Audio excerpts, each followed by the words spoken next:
Hello, आज हम start कर रहे हैं last question piecemeal distribution of cash का। मगर कौन सी मेथड है ये? As per surplus capital method. It means surplus capital method का लास्ट क्वेश्चन है। कल से हम स्टार्ट करेंगे नई मेथड मैक्सिमम लॉस मेथड। देखो क्वेश्चन नंबर 6 सिंपल है, इसलिए मैं होमवर्क दे रहा हूँ। अब मैं करवा रहा हूँ आपको क्वेश्चन नंबर 7। ये देखो पेपर सेट में page number 9 question number 7। It is similar to question number 5 जो मैंने कल करवाया था। क्वेश्चन नंबर 5 सिमिलर, सिर्फ अमाउंट चेंज है। देखो P, Q and R in partnership sharing profit and losses in the ratio of 2:2:1. They decided to dissolve business on 31st March 16, on which date their balance sheet was as follows. सबसे पहले है capital PQR। Capital हम यहाँ पे लिखेंगे capital. यदि adjusted capital नहीं है तो हम पहले यहाँ पे वर्किंग करेंगे, एडजस्टेड कैपिटल फाइंड आउट करेंगे, बाद में ऊपर लिखने का है आपको। Next one, government taxes outstanding. Government taxes is a preferential creditor. It is paid before secured and unsecured creditors. Next है secured creditors, बाद में है unsecured creditors and last में है partners loan, that is ours loan.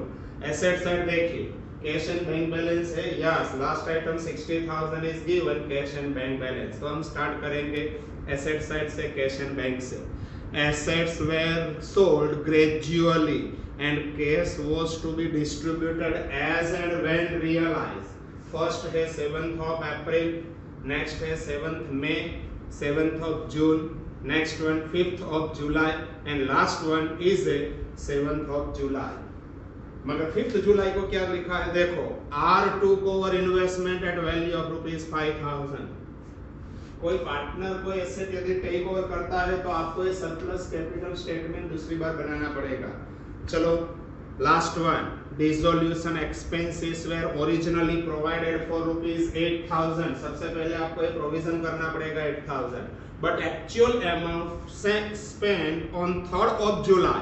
तो 3rd जुलाई के बाद कौन सा इंस्टॉलमेंट आता है? देखो 7th of जुलाई को 40,000, तो 40,000 में हम ऐड करेंगे 2,000 क्योंकि एक्चुअल एक्सपेंस हुआ है 6,000। You are required to prepare statement showing distribution of cash amongst the partner and statement showing distribution of surplus capital to partners. चलो स्टार्ट करते हैं। सबसे पहले capital, on the liability side reserve is not given, on the asset side any loss is not given. It means जो balance sheet में capital है वो आपकी एडजस्टेड कैपिटल ही है। तो सबसे पहले मैं यहाँ से स्टार्ट करता हूँ। देखिए 80,000, P's capital, Q's capital is 32,000 and R's capital is 22,000. देखो per unit capital 80,000 divided by 2, यहाँ पे हो जाएगा 40,000। नेक्स्ट वन 32 डिवाइडेड बाय 2 यानी कि 16,000। Next one 22,000 divided by 1, 22,000। देखो इसमें स्मॉलेस्ट कैपिटल किसकी है? Q's capital is smallest capital, तो यहाँ से स्टार्ट करेंगे। 16 2 जा 32, यहाँ पे देखिए 16 1 जा 16 एंड लास्ट में 16 2 जा 32। अगेन आपको मिलेगी सरप्लस कैपिटल 80 माइनस 32 यानी कि 48। 32 माइनस 32 0, 22 माइनस 16 6। दो पार्टनर में 0 होना चाहिए, अभी एक में Q में आ चुका है तो आगे सेकंड टाइम आपको करना पड़ेगा per unit capital. 48,000 divided by 2 यहाँ पे होगा 24,000। नेक्स्ट वन 6 डिवाइडेड बाय 1 तो यहाँ पे आपको मिलेगा 6,000। Again smallest capital, R's capital is smallest capital, तो यहाँ पे देखिए 6 1 जा 6 एंड 6 यहाँ पे है ही नहीं, 6 2 जा 12। अगेन आपको सरप्लस कैपिटल मिलेगी यहाँ पे 48 माइनस 12 यानी कि 36,000 इज सरप्लस कैपिटल। 0 6 माइनस 6 0। सबसे पहले मैं किसको पेमेंट करूंगा? पी को। कितना पेमेंट है? 32,000। बाद में पी एंड आर दोनों को साथ में 12 प्लस 6 यानी कि 18,000। बाद में all partners in profit sharing ratio. अब देखो second statement of piecemeal distribution of cash as per surplus capital method. सबसे पहले balance as per balance sheet, it is called as balance due. तो चलो सबसे पहले government taxes I think given 20,000। Next one is a secured creditors is given 28,000. Next one is a unsecured creditors 12,000. Next one is a partner's loan, that is ours loan is given 10,000. And last में capital, सबसे पहले P's capital is 80,000, Q's capital is 32,000 and R's capital is given 22,000. Okay. चलो balance sheet में asset side cash and bank balance is given on 31st March 16. Cash and bank balance given in balance sheet 60,000. तो सबसे पहले मैं किसको payment करूंगा? सबसे पहले तो आपको प्रोविजन रखना पड़ेगा। लिखा है लास्ट में देखो, dissolution expenses were originally provided for ₹8,000। Provision रखना है 8,000। एज अगेंस्ट अवेलेबल कैश है 60,000, तो 60 में से 8,000 आप प्रोविजन कर सकते हैं। तो सबसे पहले यदि सपोज प्रोविजन 80,000 होता तो मैं क्या करता? इसमें फर्स्ट इंस्टॉलमेंट पहले ऐड करना पड़ता, मगर प्रोविजन हो सकता है 8,000। तो यहाँ पे लिखा less provision for realisation expenses. कितना प्रोविजन रखने का है बोलो? 8,000। ये हो गया आपका प्रोविजन। अब देखो 60 माइनस 8,000 इज अ प्रोविजन, तो बैलेंस आपको मिलेगा 52,000। 52 में सबसे पहले मैं पेमेंट करूंगा गवर्नमेंट टैक्सेस। तो यहाँ पे देखिए less paid to government taxes. कितना है गवर्नमेंट टैक्सेस? 20,000। ये पेमेंट हो गया 20, बाकी सभी जगह पे dash. Again balance due,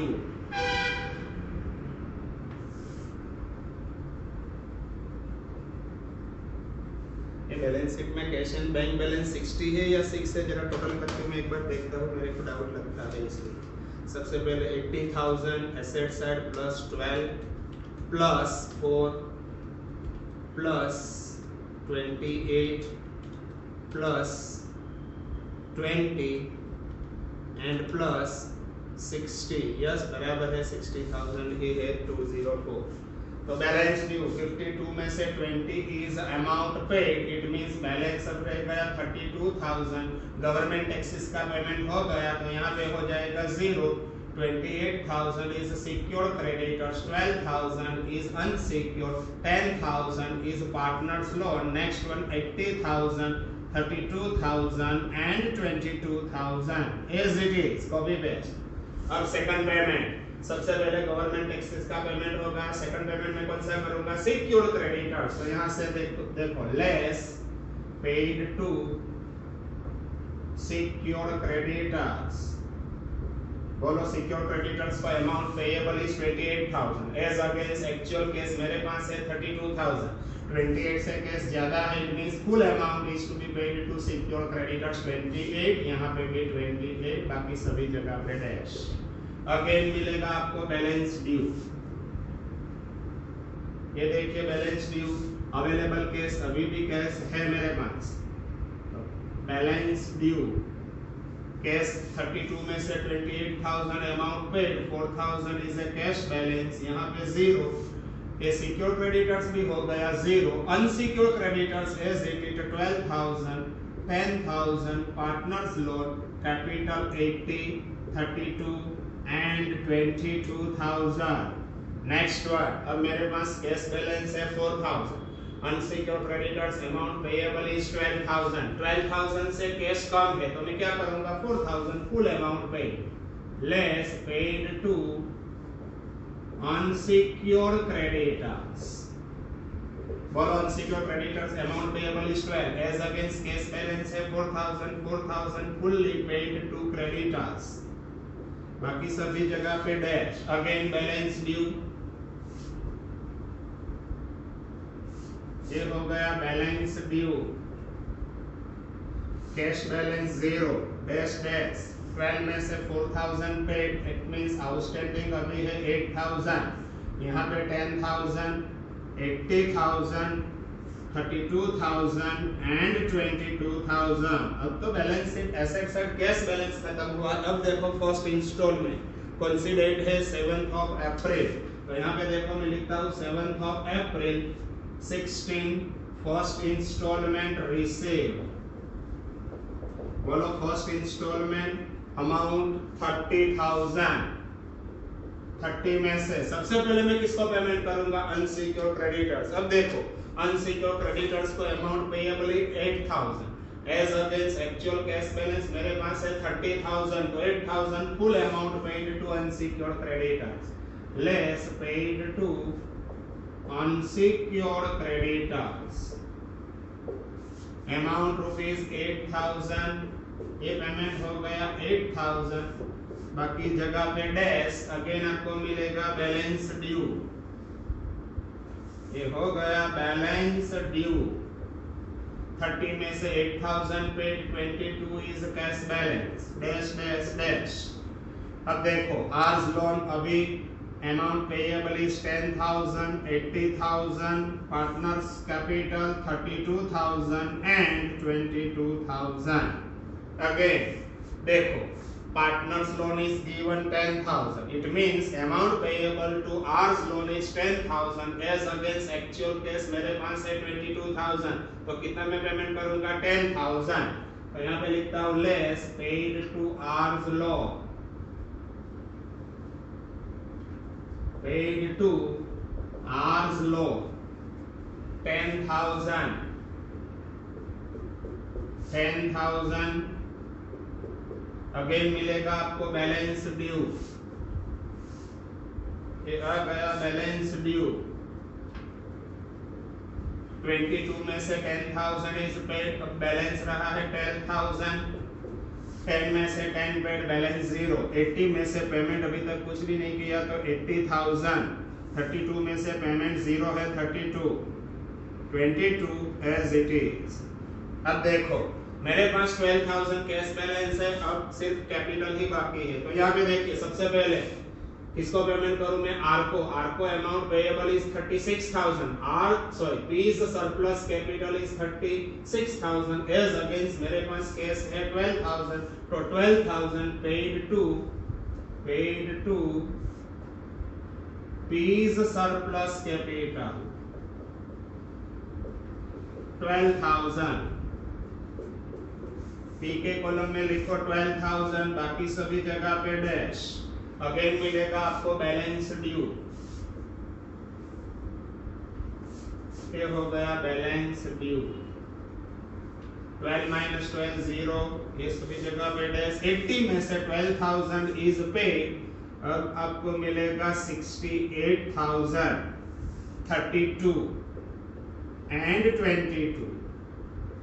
against आपको सेकंड इंस्टॉलमेंट. बोलो सेकंड इंस्टॉलमेंट की date is given 7th of May. तो यहाँ पे लिखता हूँ 7th of May 16 second instalment receive. बोलो amount of second instalment is 42,000. अब इंपॉर्टेंट पॉइंट है यहाँ पे देखिए. सबसे पहले मेरे को पेमेंट करना था P's surplus capital. P's surplus capital is 36,000. सबसे पहले पी को पेमेंट करना है आपको 36 में से already 12,000 paid from last instalment. It means अभी भी आउटस्टैंडिंग अमाउंट है 24,000 इज सरप्लस कैपिटल. 36 में से 12 यहाँ पे पेमेंट हो चुका है. तो सेकंड टाइम में कितना पेमेंट करूंगा? 24. मेरे पास है 42 में से less paid to P's surplus capital. यहाँ पे देखिए 24,000 इज पेड. ये देखिए 24। अगेन आपको मिलेगा बैलेंस ड्यू, ये हो गया बैलेंस ड्यू। 42 में से 24 पे 42 माइनस 24, अब बैलेंस रह गया आपके पास 18,000 डैश डैश डैश। 68 में से 24 इज पेड, बैलेंस है 44,000। यहाँ पे बैलेंस है 32 एंड यहाँ पे 22।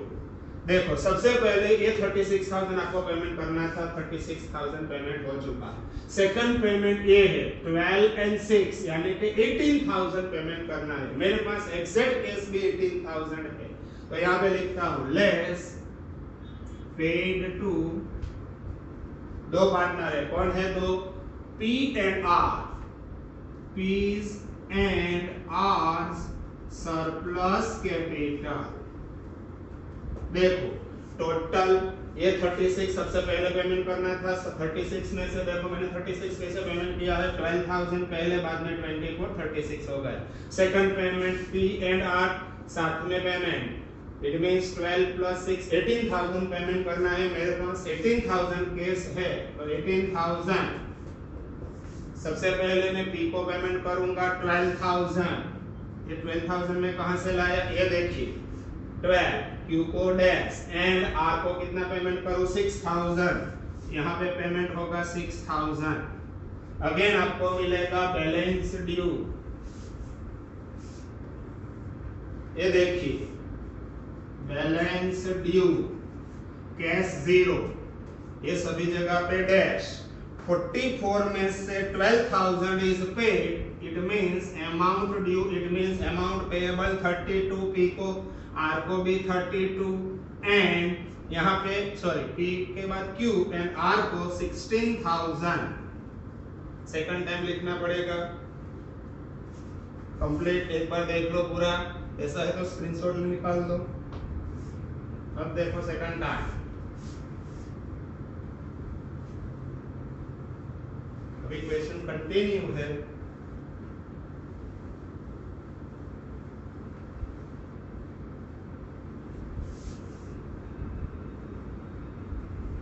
अब सिर्फ 3 कॉलम के ही रिक्वायरमेंट है पार्टनर्स कैपिटल की, इसलिए मैं 3 कॉलम ही यहाँ पे रखता हूँ। देखिए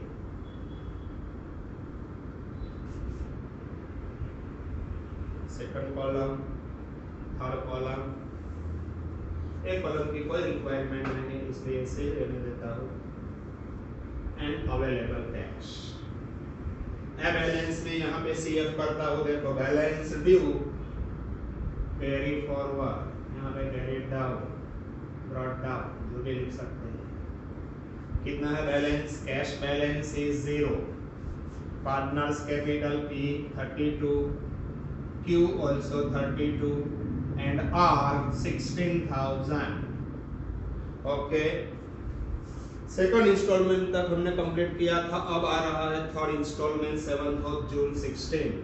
तो यहाँ पे लिखता हूँ 7th June 16 third instalment receive. बोलो थर्ड इंस्टॉलमेंट की अमाउंट कितनी है? थर्ड इंस्टॉलमेंट में अमाउंट इज गिवन 10,000। यहाँ पे देखिए सबसे पहले 36,000 पेमेंट हो चुका है, बाद में 12 and 6 ये भी पेमेंट हो गया, तो बाद में किसको पेमेंट करूँ? All partners in profit sharing ratio. तो यहाँ पे लिखता हूँ देखो less paid to all in profit sharing ratio. Profit sharing ratio is given 2:1। 10,000 is to be distributed in 2:1 यानी कि 4 and 2। अगेन आपको मिलेगा बैलेंस ड्यू,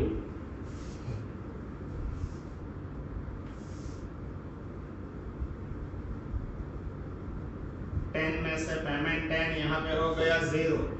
32 में से 4,000 इज पेड 28। 32 में से 4 पेड 28 एंड 16 में से 2,000 पेड 14,000। अब इंपॉर्टेंट पॉइंट अब है देखो 5th July 16 क्या लिखा है बोलो? R2 को over investment at value of ₹5,000। तो यहाँ पे लिखता हूँ, देखो investment taken over by R।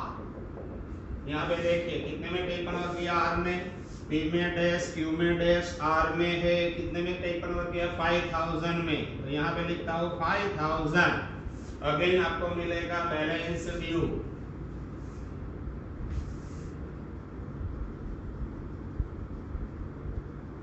Cash तो 0 है, 28 माइनस 0 यानी कि 28, यहाँ पे भी 28, 14 माइनस 5 यहाँ पे हो गया 9,000। यदि बीच में कोई पार्टनर कोई एसेट टेकन ओवर करता है तो आपको ये सेकंड टाइम करना पड़ेगा सरप्लस कैपिटल का स्टेटमेंट। अब देखो सेकंड टाइम में यहाँ पे बना रहा हूँ सरप्लस कैपिटल का स्टेटमेंट। चलो अगेन P Q R ये तीन पार्टनर। अगेन सबसे पहले ये रहा बैलेंस ड्यू 28, सेकंड में भी 28 एंड लास्ट में है 9,000। देखो per unit capital 28 divided by 2 14,000, यहाँ पे भी 14,000, 9 डिवाइडेड बाय 1 यानी कि 9,000। तो इसमें स्मॉलेस्ट कैपिटल इसकी है smallest capital, R's capital is smallest capital. तो यहाँ पे देखिए 9 1 जा 9, प्रोपोर्शनेट कैपिटल 9 2 जा 18 एंड 9 2 जा 18। ये हो गया आपका सरप्लस कैपिटल। यहाँ पे होगा 10,000, यहाँ पे भी 10,000 एंड यहाँ पे हो गया 0। अगेन दो में 0 होना चाहिए। तो चलो second time per unit capital 10 divided by 2 यानी कि 5, यहाँ पे भी 10 डिवाइडेड बाय 2 5। देखो स्मॉलेस्ट कैपिटल किसकी है स्मॉलेस्ट कैपिटल, दोनों इक्वल, कोई भी आप सिलेक्ट कर सकते हैं। मैं यहाँ से स्टार्ट करता हूँ 5 2 जा 10, 5 2 जा 10, ये 5 यहाँ से लेता हूँ 5 2 जा 10 अगेंस्ट एब्सोल्यूट सरप्लस कैपिटल। यहाँ पे तो ऑलरेडी 0 है, 10 माइनस 10 0, 10 माइनस 10 0। तो सबसे पहले ये पेमेंट ये है ही नहीं तो यहाँ से पेमेंट नहीं करेंगे। उसका ऊपर देखो, एक लाइन ऊपर देखो, ये रहा प्रोपोर्शनेट कैपिटल। तो सबसे पहले मैं P को और Q को कितना पेमेंट करना, दोनों को 10 10। तो लास्ट इंस्टॉलमेंट जब मेरे पास मिलेगा तो दोनों को पेमेंट करूंगा 10 + 10 यानी कि 20,000। अब लिखा है लास्ट इंस्टॉलमेंट 7th of जुलाई। तो यहाँ पे देखो 7th of जुलाई 16 लास्ट इंस्टॉलमेंट रिसीव्ड। बोलो लास्ट इंस्टॉलमेंट इज 40,000। अब देखो सबसे पहले मैंने प्रोविजन किया था रियलाइजेशन एक्सपेंस के लिए, कितना प्रोविजन किया था 8,000। लास्ट लाइन देखो dissolution expenses were originally provided for ₹8,000 but actual amount spent on 3rd July 3rd जुलाई को पेमेंट किया 6,000, 8 में से 6,000 पेमेंट तो 2,000। कहाँ पे लिखूंगा लास्ट इंस्टॉलमेंट में क्या हो जाएगा ऐड प्लस सरप्लस इन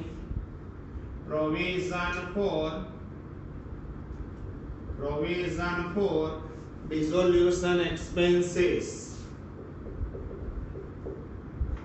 कितना सरप्लस मिलता है देखो यहाँ पे 8,000 मैंने प्रोविजन किया था, एक्चुअल एक्सपेंस हो गया 6,000 तो 2,000 इज ए सरप्लस। यहाँ पे ऐड करेंगे टोटल हो गया 42,000।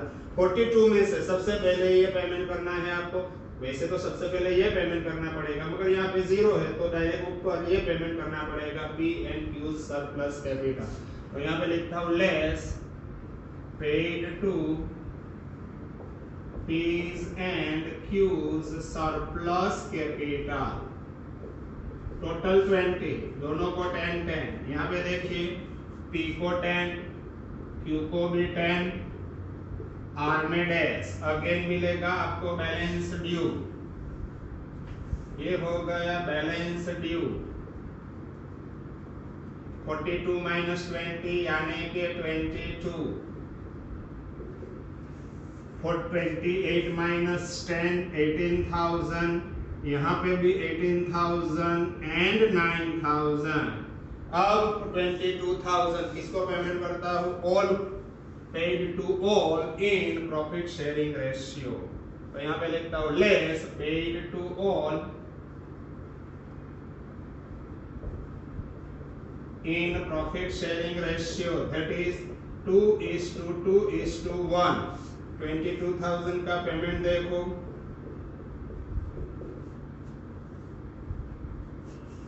8800 and 4400. Is it clear? Yes, 22,000 का पेमेंट हो गया। अब देखो लास्ट इंस्टॉलमेंट आ चुका है, तो अभी देखो अमाउंट पेएबल था 18,000 में से 8800 इज पेड, बैलेंस रहा आपके पास 92, यहाँ पे भी होगा 92, 9 में से 4400 इज पेड, बैलेंस रह गया 4600। अब कोई इंस्टॉलमेंट आने वाला नहीं है, इसलिए इसको बोलते हैं लॉस ऑन रियलाइजेशन। ये हो गया आपका आंसर। ये आपका 15 मार्क्स का क्वेश्चन यहाँ पे खत्म हो गया। 15 मार्क्स का क्वेश्चन ये था। सबसे पहले मैंने एक बार एंड तक लिखा था, दूसरी बार भी यहाँ तक आपको स्टेटमेंट बनाना पड़ेगा। ये स्टेटमेंट है 10 मार्क्स का, ये स्टेटमेंट है 5 मार्क्स का, 15 मार्क्स का। ये लास्ट क्वेश्चन था सेम मेथड का। अब कल से हम स्टार्ट करेंगे नई मेथड, वो है मैक्सिमम लॉस मेथड, और इंपॉर्टेंट मेथड है। आजकल ये नई मेथड का ही क्वेश्चन वैसे तो एग्जाम में आने वाला है, फिर भी दो में से कोई भी क्वेश्चन आ सकते हैं। आप प्रैक्टिस करते रहो, घर पे बैठो, घर पे रहो, stay at home, stay safe. Okay, good bye.